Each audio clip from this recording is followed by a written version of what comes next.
समाज शमशान तक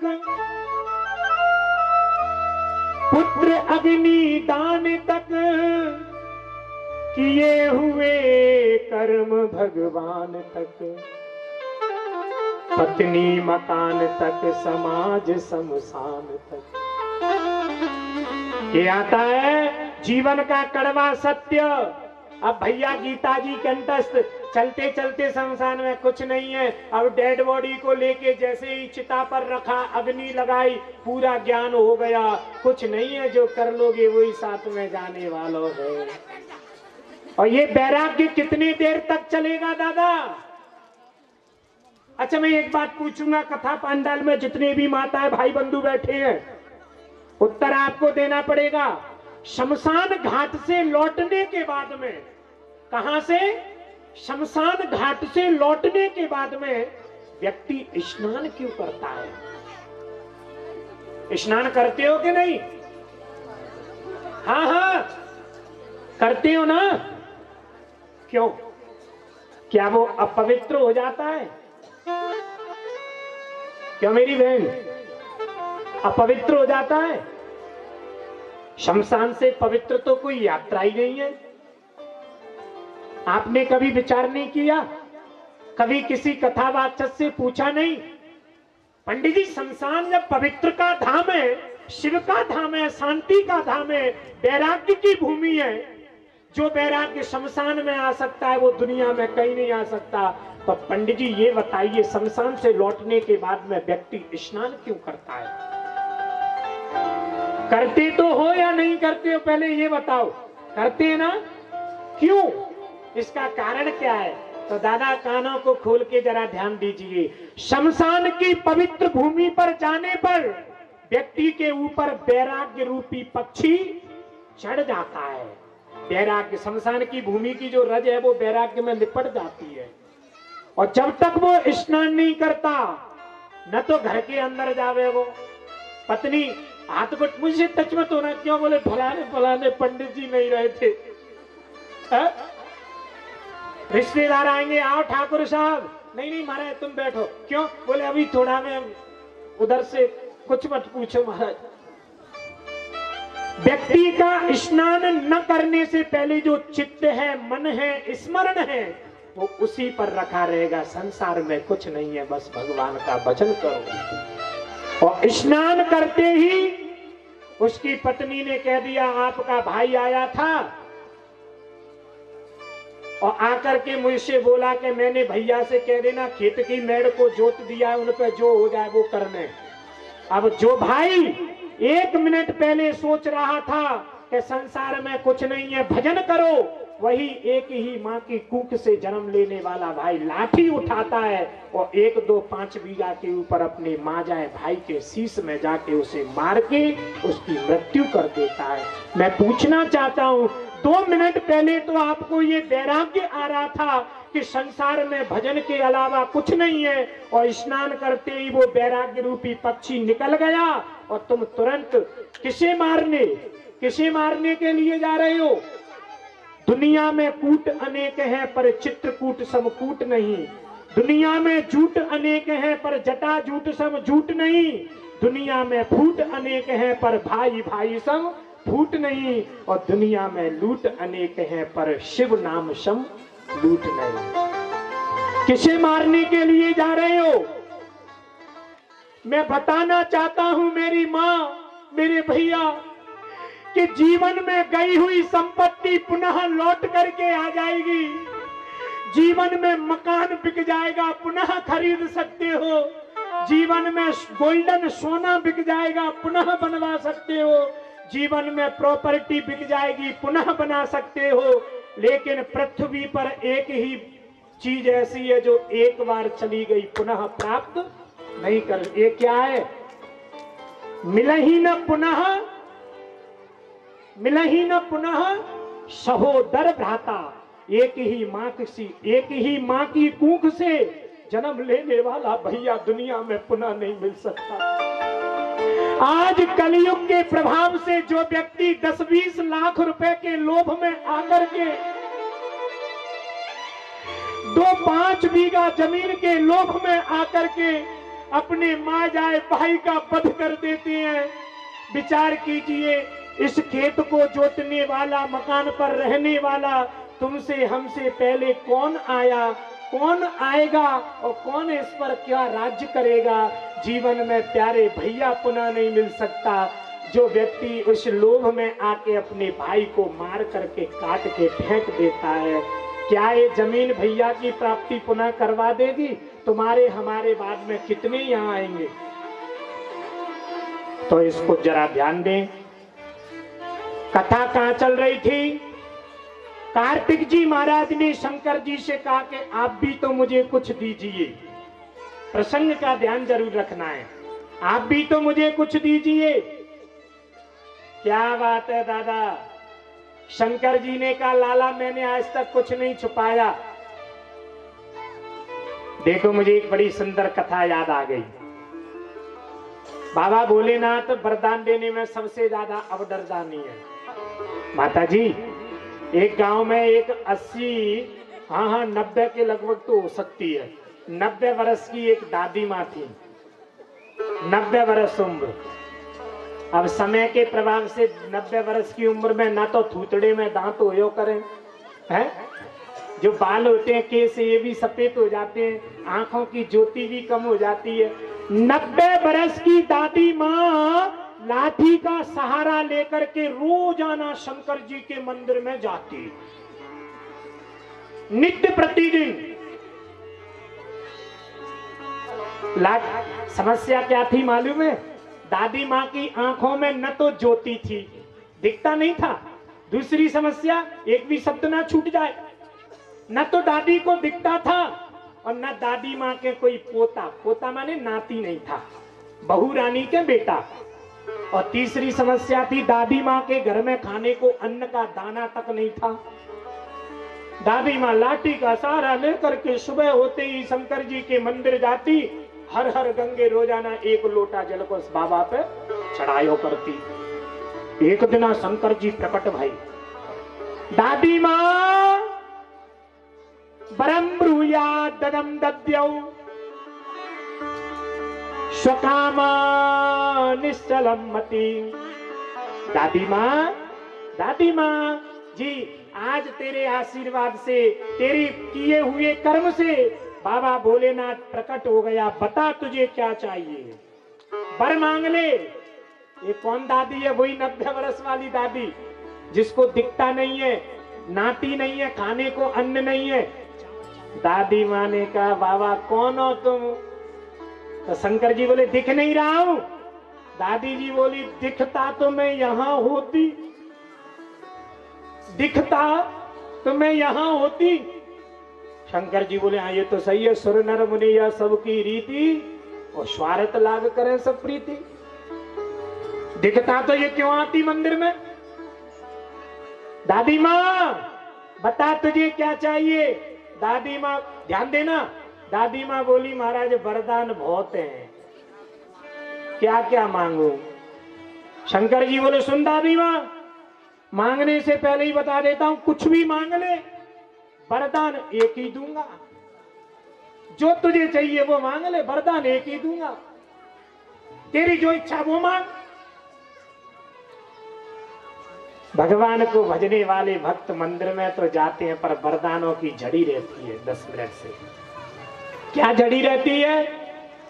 बाबा एक सुंदर सी बहू आ जाती, नाती है जातो, जोरे में एक मकान हो तो आवी जावी को एक फॉर्च्यूनर गाड़ी होती है। बाबा सब बात के आनंद है गए, वैसे हो तो नातनी के विवाह को देख जाती। कोबा दलिद्रो ही विशाल तृष्णा, ये दलिद्रता की तृष्णा कभी मिट नहीं सकती है। तृष्णा सर्व पापिष्ठा, ये तृष्णा पापनी होती है। शंकर जी ने कहा, दादी माँ तुझे जो भी मांगना है वो मांग, मैं अपने वचन पर सत्य हूं, वचन एक ही दूंगा। दादी जी बोली, महाराज इतने दिनों में प्रकट भी है, मांगने को नंबर आयो तो एक ही वचन मांग।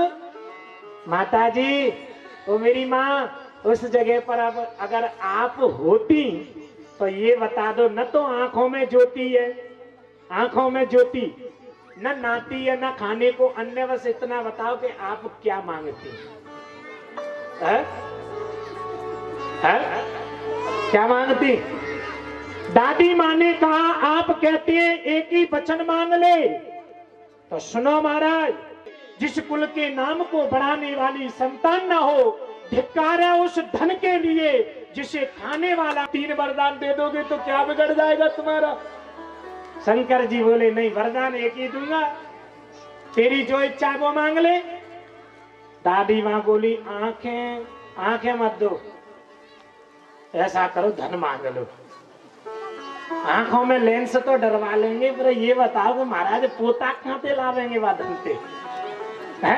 दादी जी बोली ना महाराज, मुझे नाती भी नहीं, धन भी नहीं चाहिए, आप तो ऐसा करो एक बढ़िया सा सुंदर नाती। दादी माँ बोली अगर नाती दे भी दोगे, ऐसे नाती का भी मैं क्या करूंगी जिसे न तो अपनी आंखों से देख सकती हूं, न जिसके खिलाने के लिए मेरे पास अन्न का प्रतिबंध है, ऐसे नाती का भी।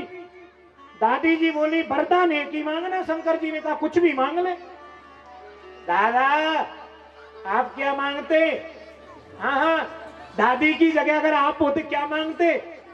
दादी माँ कोई वैसी तो थी ना है मांगने। दादाजी महाराज जी, मांगने की क्वालिटी हमारी माताओं में थोड़ी ज्यादा होती है, ये हंसने वाली बात नहीं है। घर में कोई पंडित जी या ज्योतिषी आएंगे ना, भैया कभी नहीं बताएगा कि शादी के बाद में इनमें मेरा अच्छा मन प्रेम था, लेकिन पत्नी अकेले में। पंडित जी एक बात बताओ, क्या जब हमारा विवाह हुआ था तो 2-4 वर्ष बड़ो आछो मन प्रेम था हमारा, आजकल जी छोटी छोटी बात पे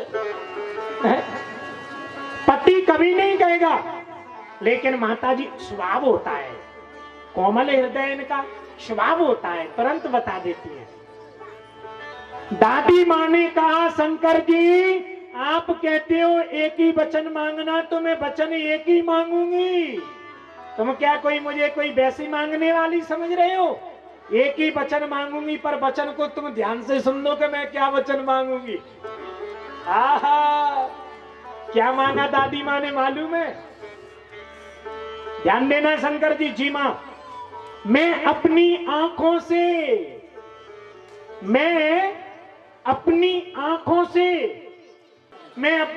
पहले आंखें दो अपनी नाती को, फिर नाती दो। और थाली महाराज हमारे घर में कोई धुलने वाला नहीं है, रोज नहीं चाहिए। हाँ, झूठी कौन धुलेगा? अपनी आंखों से अपनी नाती को सोने की थाली में भोजन करते हुए देखूं। शंकर जी बोले दादी माँ तुम तो होंकू ठग के ले चली है? एक बार हाथ उठा के राधे राधे बोलना पड़ेगा। क्या बात है। बाबा भोलेनाथ ने कहा कार्तिकेय, अरे बेटा कार्तिकेय, मैं अपने भक्तों को स्वयं नप जाता हूँ, सब कुछ दे देता हूँ, तुझे जो चाहिए। आज बाबा भोलेनाथ के पास में पाशुपास्त्र, रुद्रास्त्र, जितने भी अस्त्र थे वो सब कार्तिकेय के लिए दे दिए, प्रदान कर दिए। बाबा भोलेनाथ का पुत्र कार्तिकेय गदगद हो गया। गंगा जी के किनारे पर द्विजये को नारदाख्या आजगाम तथैव च त्रक्ताध्वर श्रीमान शरणागुष्यमेव च। नारद नाम के ब्राह्मण ने एक अजमेध यज्ञ करने का, कौन सी यज्ञ? अजमेध यज्ञ करने का संकल्प लिया। अजमेध यज्ञ में बकरा छोड़ा जाता है, बकरा छोड़ दिया। उस बकरे को चुरा करके दैत्य आदि सभी देवताओं का भी इसमें रह गया। नारद नाम का ब्राह्मण आया, आकर के कार्तिक जी से बोला महाराज मेरे ऊपर कृपा करो, मेरी अजमेध को यज्ञ करो, पूर्ण करो। क्यों?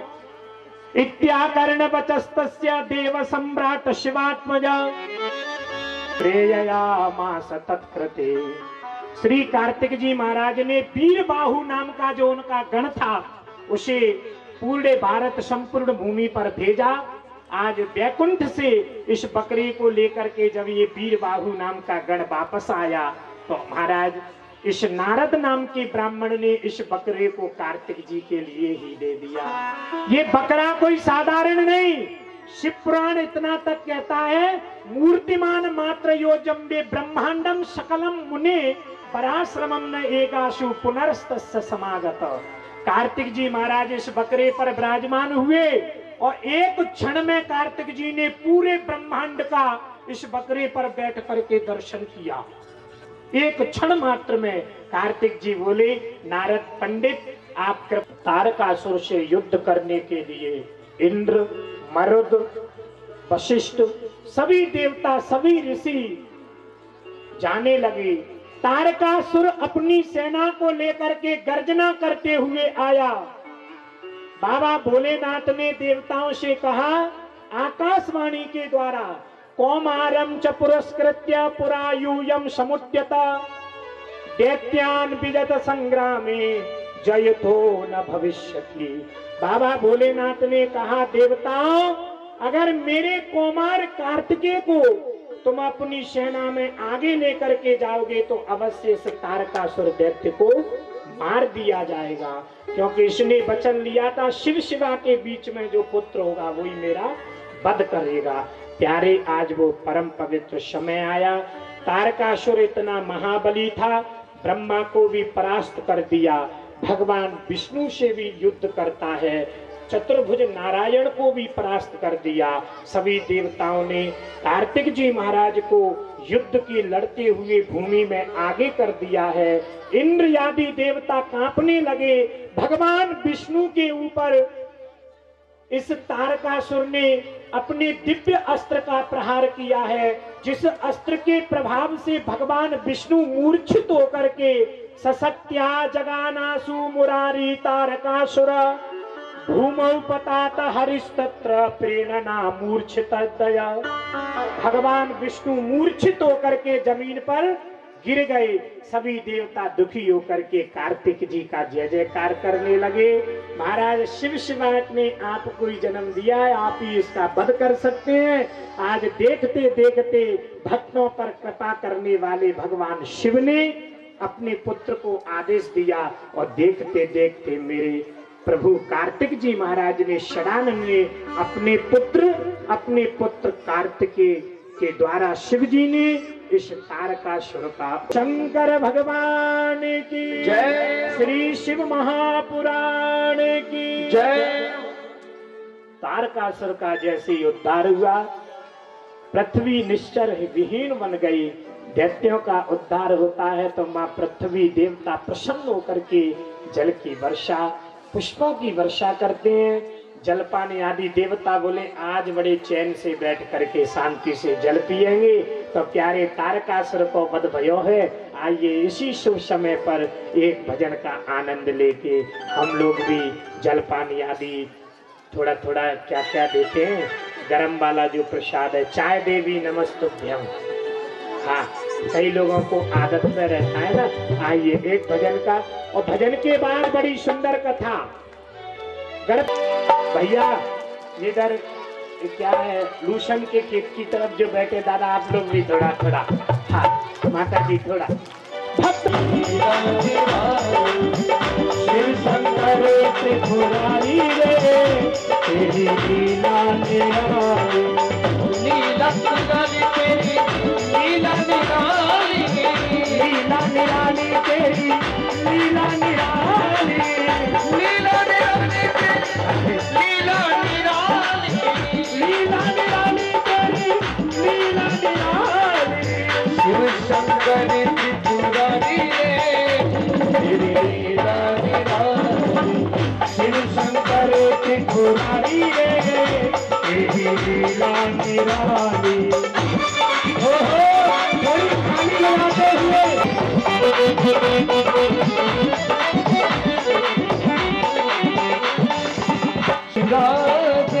शीश पे तेरे गंग बिराजे, शीश पे तेरे गंग बिराजे, शीश पे तेरे गंग बिराजे, गंग बिराजे तेरे गंग बिराजे, गंग बिराजे तेरे गंग बिराजे, तेरे गंग और सभी भक्त दोनों हाथ खड़े करके तब सभी सारी सेवा करते हुए कल मुल्लों की माला रे मेरी लीला की माला रे मेरे भोले की नावे शिव शंकर त्रिपुरारी रे तेरी लीला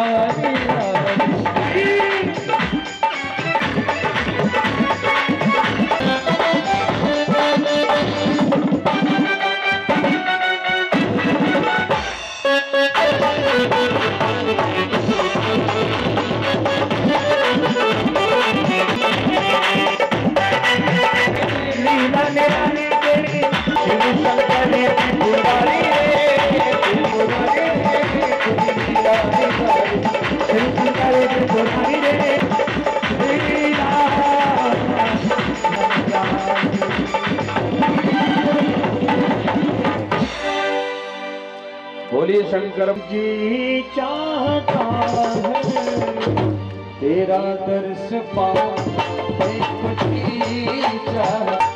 तेरा दर्श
मस्ती के प्याले पिला दो हमें भोले ये मस्ती के प्याले पिला दो हमें ये मस्ती के प्याले।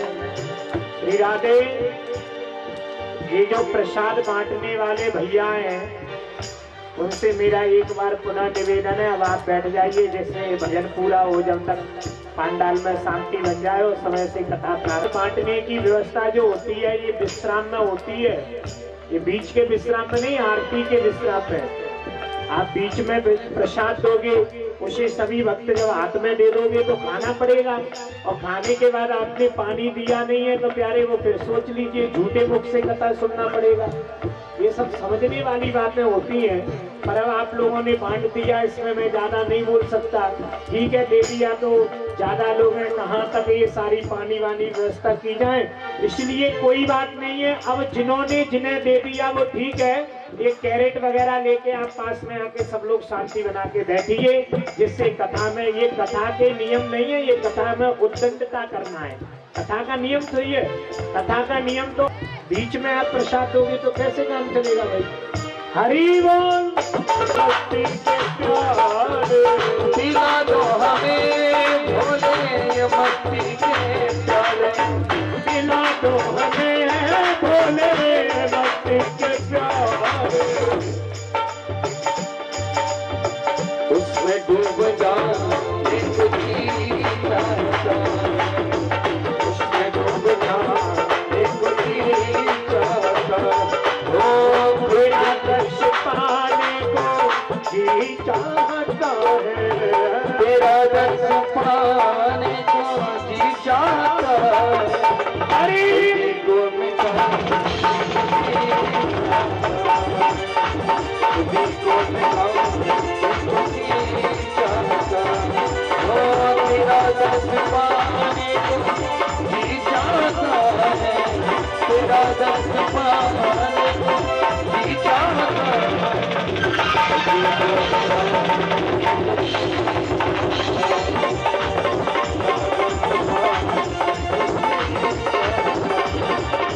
तेरा दर्श पाने जी चाहता।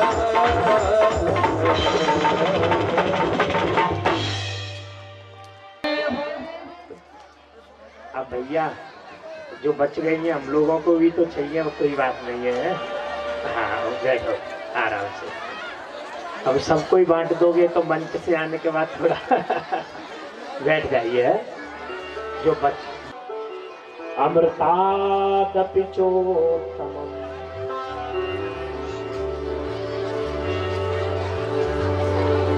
एक समय पर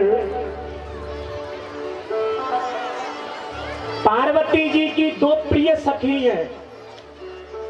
पार्वती जी की सखियों का नाम है एतस्मिन् तमये काला जया विजया सखी। क्या नाम है सखियों का? जया और विजया। ये दोनों सखियों ने मां पार्वती से प्रार्थना की, बोले मां पार्वती पार्वत्या च मिलित्वा चो वही विचार तत्भवेत्।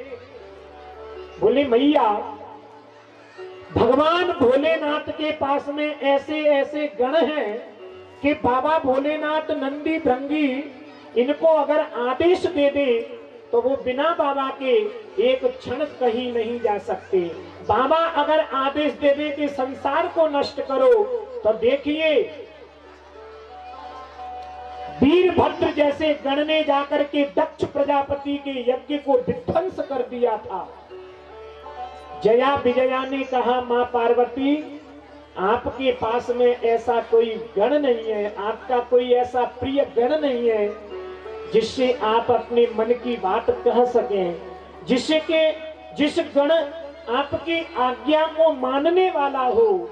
जब जया विजया सखी ने ऐसा मां पार्वती से कहा तो पार्वती के मन में सत्य विचार आया, क्यों ना मुझे अपने लिए कोई एक पुरुष प्रकट या गण प्रकट करना चाहिए।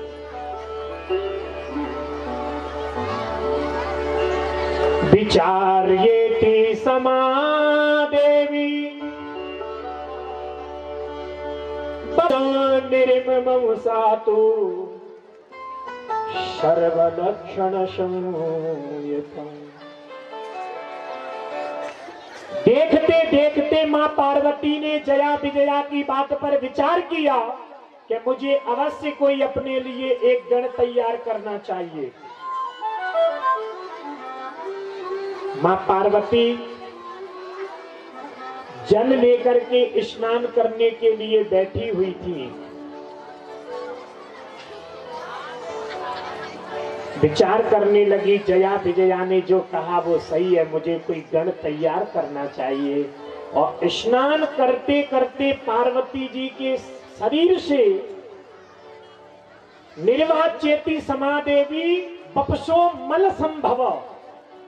बपसो मल, जो शरीर का मल निकला, इसी मल को, अच्छा जो हम आपको कथा सुना रहे हैं थोड़ा ध्यान देना, ये कल्प भेद की कथाएं हैं। व्यक्ति को इसमें संशय नहीं करना चाहिए। कुछ लोग कहते हैं पंडित जी भगवान शिव के विवाह में जिस गणेश का पूजन हुआ था वो गणेश विवाह से पहले कहां से? ये आदि गणेश है। आदि गणेश, ये गौरी पुत्र गणेश हैं जिनकी कथा आप सुन रहे हो।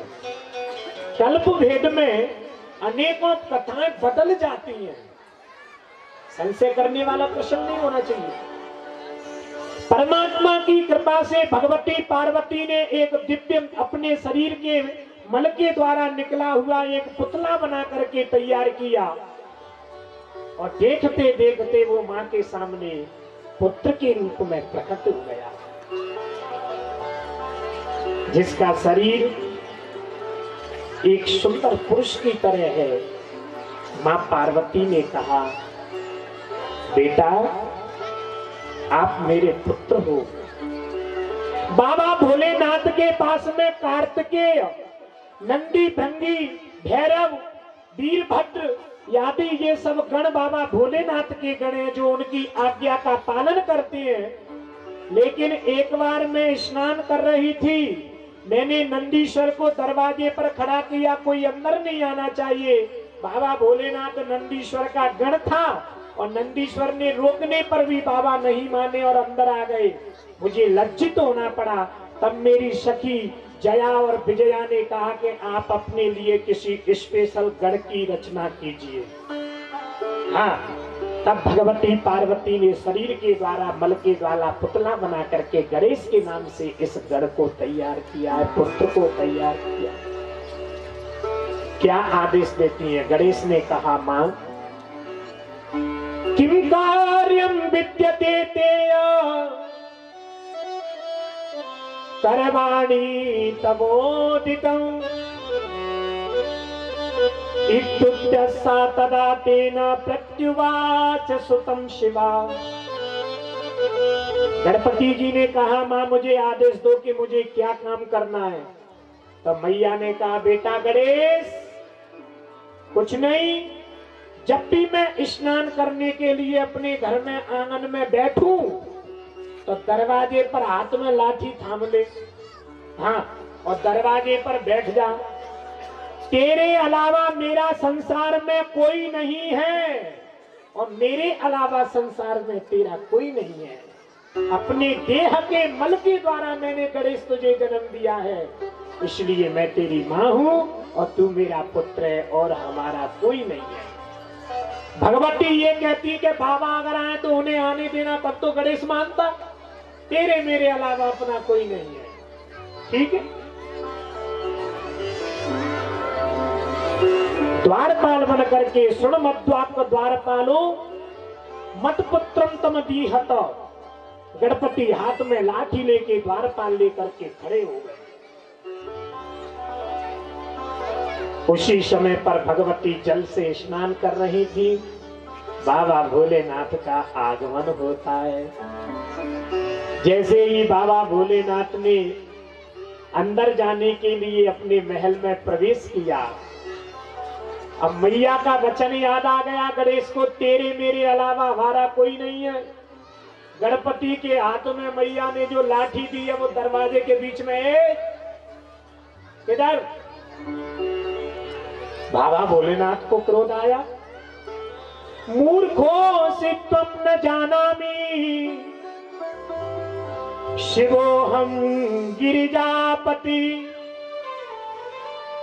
जब बाबा भोलेनाथ के जाते हुए मार्ग में गणपति ने बीच में प्रवेश द्वार पर लाठी लगा दी तो बाबा क्रोध में आ गए। मूर्खो से तुम न जानामि शिवो हम गिरिजापति। मैं कौन हूं तू नहीं जानता? सुग्रहम यामिते बाल निषेधम कथम निमान। तू कौन है मुझे निषेध माने अंदर जाने के रोकने वाला? मैं गिरिजा का पति शंकर हूं। गिरिजा का पति शंकर। गणपति जी ने लाठी से, उधर हटिए पहले। गिरिजा का पति, मेरी मैया ने मुझसे कहा है कि तेरे अलावा मेरे अलावा न तेरा कोई है बेटा, न हमारो कोई है। गिरिजा का पति शंकर। शंकर जी को बड़ा क्रोध आया। अरे मूर्ख बालक, कैसी अरगल बातें करता है तू? कौन हो तुम? बाबा भोलेनाथ ने इसे बहुत समझाया लेकिन ये नहीं माना। तदीयम तद्वच श्रुत्वा गिरिजातनयसय वै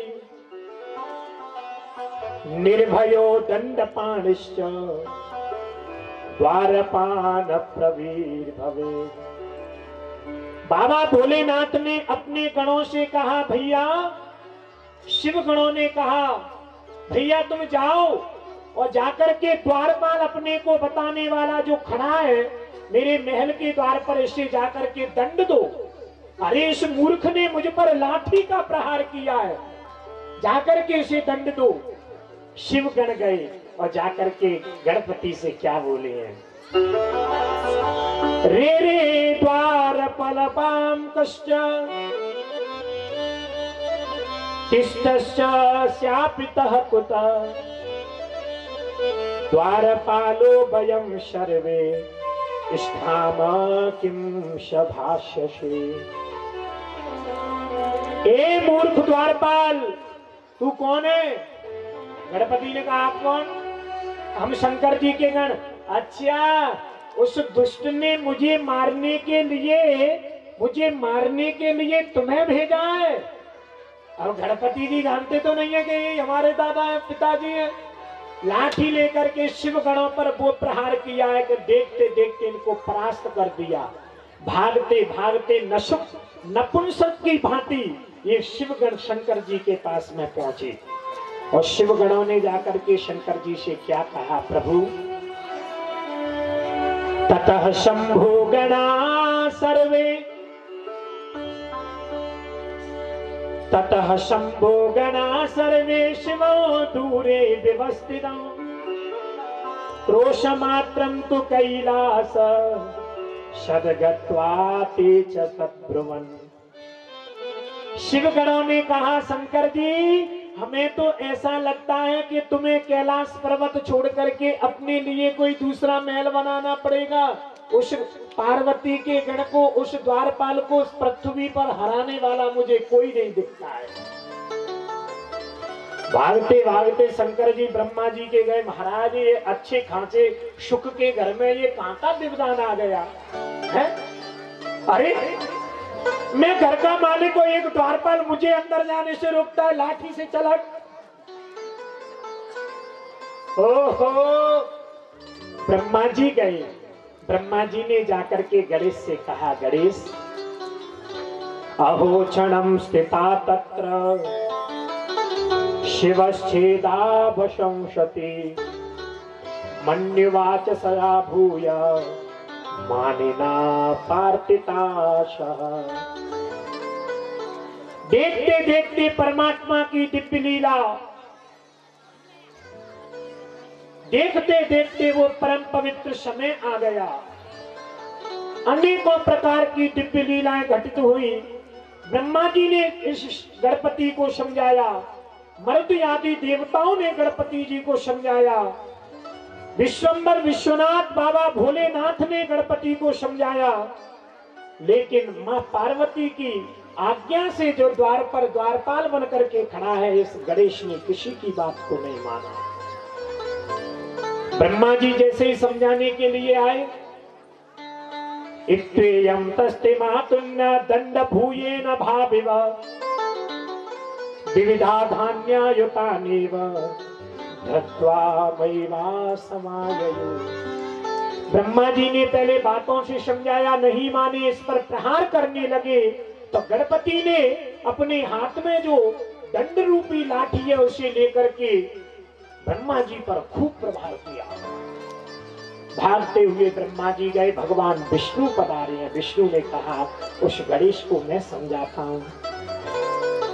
भगवान विष्णु ने अनेकों प्रकार के वार्तालाप से गणपति को समझाया। भगवान गणेश जब विष्णु की बात को भी नहीं माने, सभी लोग दुखी होने लगे। गणपति जी ने विष्णु भगवान पर ऐसे दंड का प्रहार किया, देखते देखते लक्ष्मीपति चतुर्भुज नारायण मूर्छित हो गए। अब भगवान के अपमान को शिव कहां सहन करने वाले थे। मेरे बाबा भोलेनाथ को भयंकर क्रोध आ गया और प्यारे बाबा भोलेनाथ ने अपने त्रिशूल को उठा लिया। तेज सर्वे तथा श्रुत्वा शंकरस्य वदन्यत नत्वा प्रांजलयर्दीनम शक्रट्टे प्रतिभवे। तुरंत बाबा भोलेनाथ ने अपने त्रिशूल को उठा करके, अरे मूर्ख बालक, सठ बालक, मूर्ख बालक, तुझे ये ज्ञान नहीं है, तूने सृष्टिकर्ता ब्रह्मा का अपमान कर दिया, पालन करता भगवान विष्णु का अपमान कर दिया, इस घर के राज्य करने वाला, घर का मालिक जो गौरा मुझे चरण वंदन करती है, तूने आशुतोष इस शंकर का अपमान कर दिया, इंद्र का अपमान। क्रोध में आकर के भगवान शिव ने अपने चक्र को, अपने त्रिशूल को छोड़ करके पूजयित्वा पुनस्तेय दत्तो धन मुखाम तथा, तुरंत गणपति के शीश को ही धड़ से अलग कर देते हैं। हाहाकार मचने लगा। जया विजया ने जाकर के भगवती पार्वती को बताया, अपने शरीर के मल के द्वारा तुमने जिस पुत्र को निर्मित किया था, बनाया था, उस बेटे का शैपी ने क्रोध में आकर के वध कर दिया है। भगवती पार्वती क्रोध में वश होकर के, क्रोध में होकर के भागती हुई गई, नेत्रों से ज्वाला प्रकट होने लगी।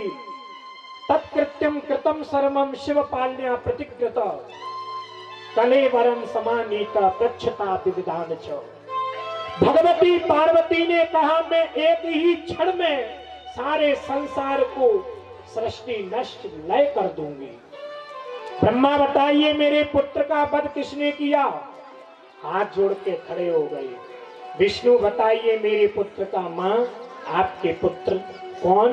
गणपति मेरा बेटा था, मेरा पुत्र था। शंकर जी को पता चला गणपति पार्वती का बेटा, प्रिय पुत्र। क्या बात है। भगवान विष्णु ने भी हाथ जोड़ लिए, मां आपके पुत्र ने ही मुझे दंड दिया, मैंने गणपति पर कोई नहीं। आप जिनका कुछ नहीं कर सकती, जिनका सामना नहीं कर सकती, क्रोध के वशीभूत होकर के उन बाबा ने ही उस गणपति को ये दंड दिया है। आंखों में आंसू आ गए। स्वामी आपके अनेकों गण हैं, अनेकों पुत्र हैं, कृपा करके मेरे पुत्र को पुनः जीवन दीजिए। प्यारे वो समय आ गया। विश्वंबर विश्वनाथ भगवान भोलेनाथ ने अपने गणों को, ब्रह्मा जी आदि को आदेश दिया, आप उत्तर दिशा की ओर चले जाइए, उत्तर दिशा की ओर चले जाइए। आपको उत्तर दिशा की ओर में जो भी दिव्य गज का रूप दिखे, हाथी का रूप दिखे, उसी के एक दंत रूपी उस शीश को लेकर के आप आइए। आज वो परम पवित्र समय, हरियाल का परम पवित्र समय आ गया। गज के रूप में ब्रह्मा आदि समस्त देवताओं से लेके आए हैं। विश्वंबर विश्वनाथ भगवान भोलेनाथ की आज्ञा से उस धड़ पर पुनः उसे विराजमान किया है। बाबा ने अपने अंगुष्ठ के द्वारा अमृत बिंदु से उस बालक को पुनः जीवित किया है। भगवती पार्वती ने पुत्र को आलिंगन करके अपने हृदय से लगा करके चुम्बन करने लगी हैं। पूजयित्वा पुनस्तेव गत्वा श्रोण्डमुखां तथा प्रथमान्मिल तत्रैव हरिः चान्येन दन्तक।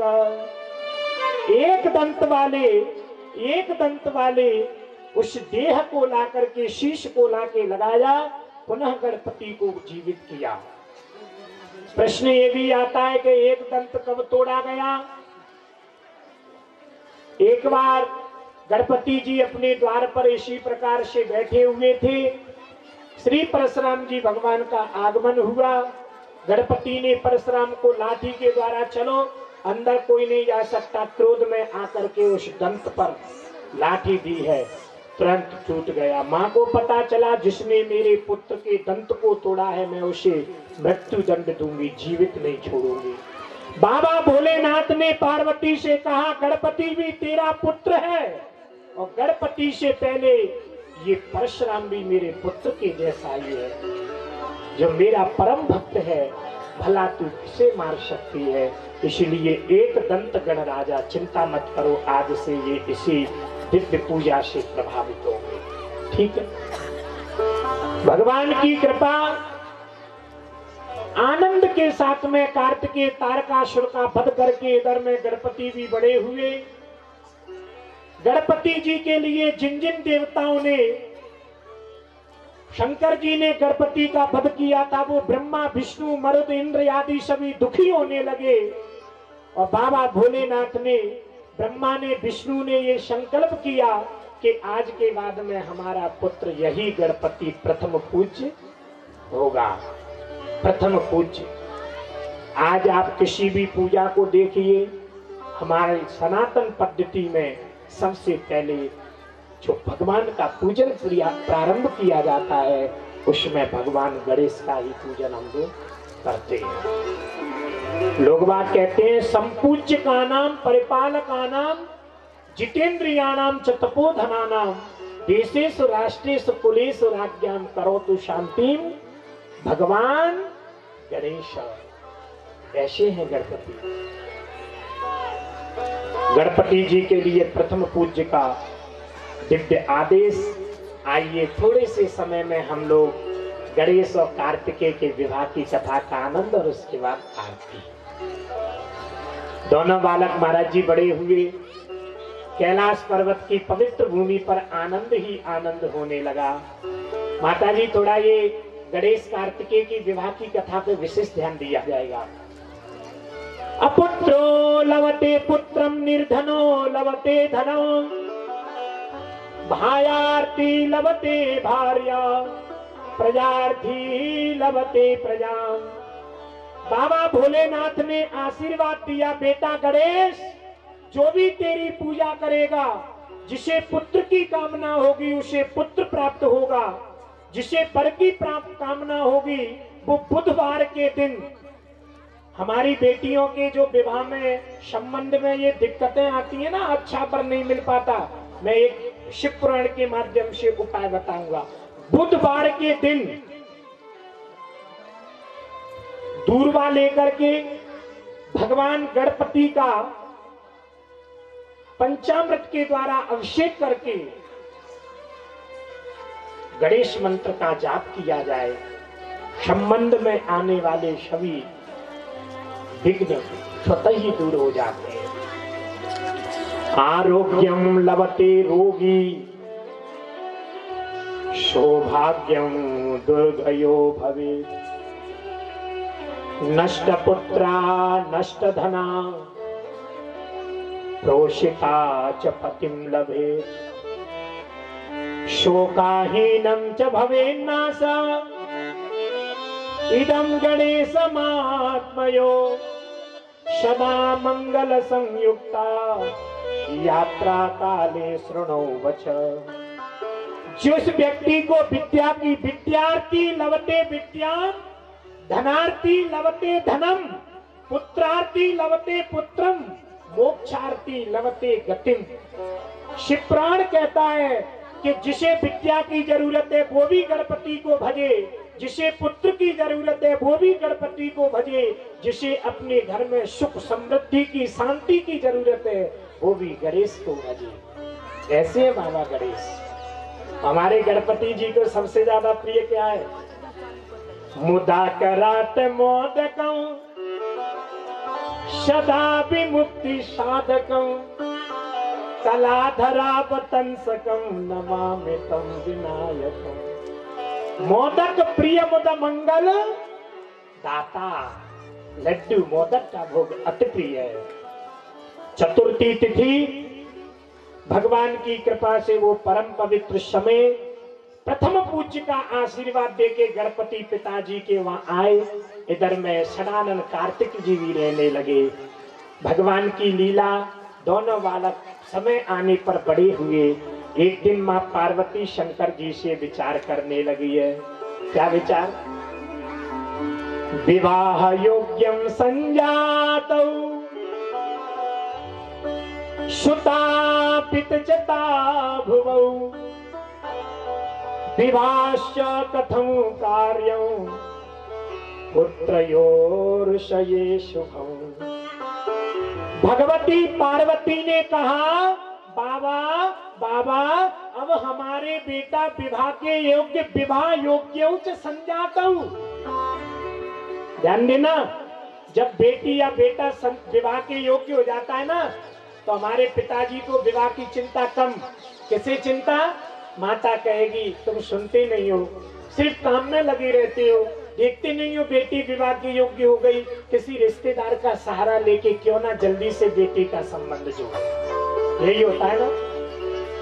तुम्हें मालूम नहीं है, बेटा विवाह के योग्य हो गया, कोई अच्छी सी कन्या देख करके जल्दी से लाला को छोड़ा को विवाह करो।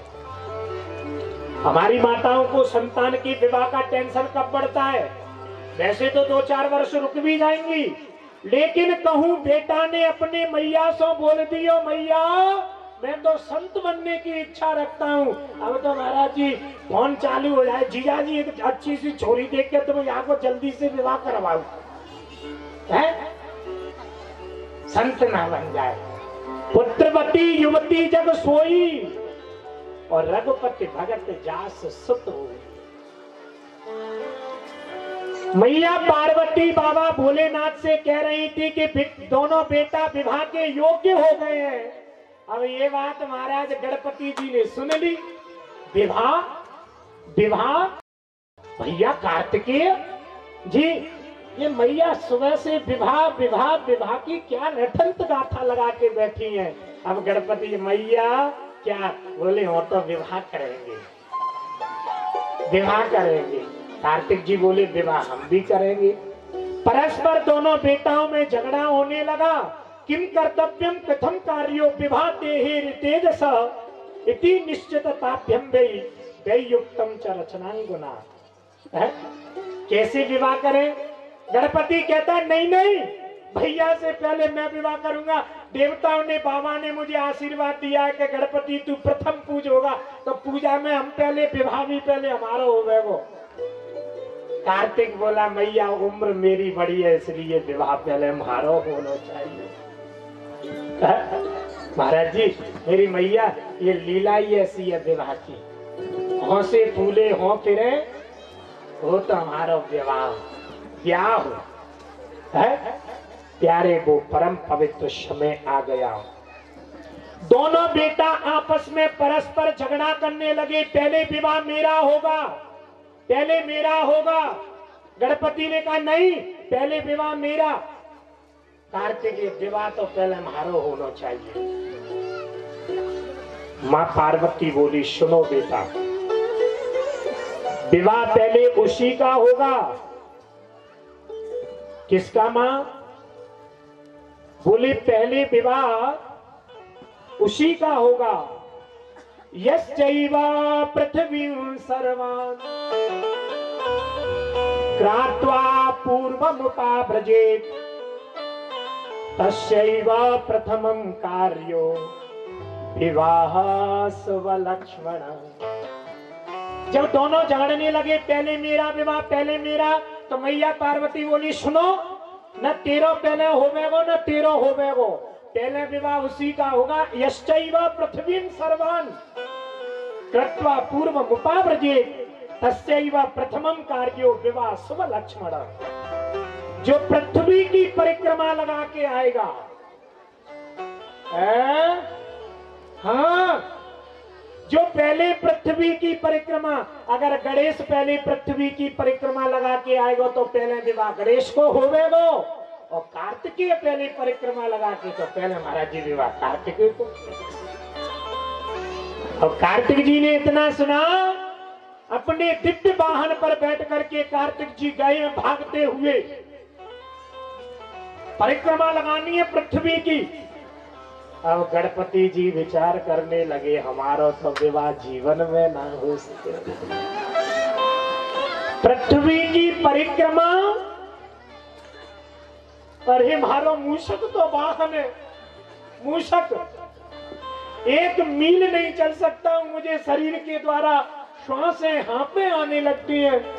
और कहूं धारी के मूषक पर बैठ करके भी गया तो रास्ता में पता नहीं कोई मुंह को कुचल करके चलो जावे वो। महाराज ये पृथ्वी की परिक्रमा मोशों लग ना सके और वे प्यारे गणेश तुम्हारा विवाह जीवन में कभी हो ना सके। लेकिन धन्य है गणपति कौन है? बुद्धि के दाता। गणपति जी ने कहा कि भैया कार्तिकेय पृथ्वी की परिक्रमा लगाने। गणपति जी ने कहा मां पार्वती क्या? बोले अगर मैंने कहीं पृथ्वी और आकाश दोनों की परिक्रमा लगा दी फिर तुम क्या दोगी मुझे? पार्वती जी बोली लाला बात करना बड़ी सरल बात है, आधी परिक्रमा कार्तिकेय की हो भी गई होगी, जल्दी निकल तू। नहीं नहीं, किसकी है? आकाश से बड़ी महिमा किसकी है? हम लोग वैसे ही भटक रहे हैं, तीर्थों में घूम रहे हैं। अच्छा मुझे एक बात बता दो, क्या मंदिर में भगवान रहते हैं? तो मेरी माँ गोस्वामी जी तो कहते हैं हरि व्यापक सर्वत्र समाना, प्रेम से प्रकट हो में जाना। बाबा झूठ तो बोल नहीं सकते। मंदिर क्या है? मंदिर आस्था का केंद्र है। मंदिर क्या है? मेरा शंकर तो कण कण के अंदर भी रहता है। ना हम बसामी वैकुंठे योगिना हृदये न च मद भक्ता यत्र गायंती तत्र तिष्ठामि नारद। बाबा कहते हैं ना वैकुंठ में रहता हूं, न योगियों के हृदय में मेरो भक्त मोह को जहां गायन करो प्यारे मैं तो वहीं पर प्रकट हो जाता हूं। नहीं तीर्थ में जाने की जरूरत है। ये हमारे जो जितने युवा भाई बैठे हैं, मेरी इसके अंदर जो बेटियां बैठी हैं, बहू बैठी हैं, जिन मेरी बहनों को कल दूसरे की बहू बनना है, किसी तीर्थ में जाने की कोई जरूरत नहीं है। पृथ्वी से भी, क्योंकि सभी तीर्थ पृथ्वी पर विराजमान है, और पृथ्वी से भी ज्यादा महत्व अगर किसी का है, आकाश से भी अगर ज्यादा किसी का महत्व, तो हमारे घर में वो देवता बैठे हैं। कौन है वो? भौमा देभ्यो पिता धर्म प्राज्ञो युवो महामतौ पृथ्वी दीर्घ माता च अंबरो दीर्घ वै पिता। दीर्घ माने बड़ा, पृथ्वी दीर्घ माता च, जिस माँ ने हमको जन्म दिया वो माँ पृथ्वी से भी बड़ी है।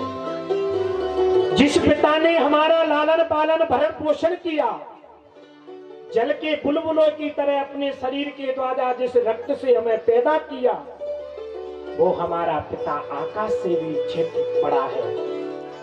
मेरी माँ गणपति जी ने वेद की पुस्तक को निकाला, मया तो पृथ्वी के अंत सप्तवारम पुनः पुनः एवं कथम प्रवाद्य ही पुनश्च पितराभ्य। मुझे क्या जरूरत है पृथ्वी पर भटकने की? अरे भैया कार्तिकेय, पृथ्वी और आकाश से जो बड़े घर में माँ पिता देवता बैठे, इनको तुम भूल के परिक्रमा लगाने? अब तो गणपति जी ने नन्हे नन्हे हाथों से आंगन को लीपा, चौक लगाया, 2 आसन डाल दिए। माँ पार्वती से जाके कहने लगे माँ क्या? पुत्रस्य च महत् तीर्थम पित्रो चरण पंकजम अन्य तीर्थे तो दूरे वै गत्वा संप्राप्यते पुनः। माँ एक संतान का पृथ्वी पर अगर सबसे बड़ा कोई तीर्थ है, तो बालक का संतान का कौन सा तीर्थ है? बोले पुत्रस्य महत् तीर्थम पित्रो शरण पंकजम अन्य तीर्थों तो दूरे वही, अन्य तीर्थों तो दूर है, लेकिन यद्यः पश्यति संप्राप्य पुनः, ये तीर्थ पास में है। माँ आप चल के जो मैंने चौक लगाया है वहां पे बैठो। मैया पार्वती को बिठाल दियो, बाबा भोलेनाथ को बिठाल दिया। माँ अगर दोनों की परिक्रमा दी तो 2 विवाह कराने पड़ेंगे, तुमने मुझे वचन दिया है। हाँ बेटा, पर कार्तिकेय तो आने वाला होगा। गणपति बोले चिंता ना करो। मैं भटका नहीं हूं। आज मेरे बुद्धि के दाता